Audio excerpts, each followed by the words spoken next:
कारण ज्यावेळी सत्ता हातातून निघून जाते त्यावेळी वेगवेगळ्या कुटील कारस्थानाच्या द्वारे महाराष्ट्रातलं वातावरण अस्थिर कसं करायचं या दृष्टिकोनातून शरदचंद्रजी पवारांची ही खेळी आहे. याच्याही पलीकडे जाऊन मला असं सांगावंसं वाटतं की मनोज जरांगे यांचे जेवढे साथीदार होते तेवढे सगळे कोण हद्दपार झालाय, कोणाला अटक झाली.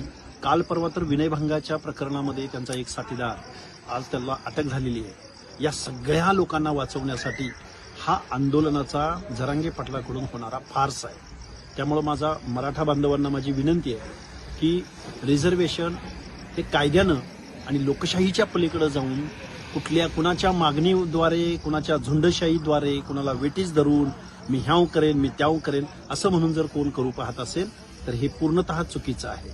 तेव्हा मनोज जरांगे पाटील याच्या भूलथापांना बळी पडू नका, बेकायदा मागण्यांना बळी पडू नका आणि शरदचंद्रजी पवार यांच्या कुटील कारस्थानांना बळी पडू नका.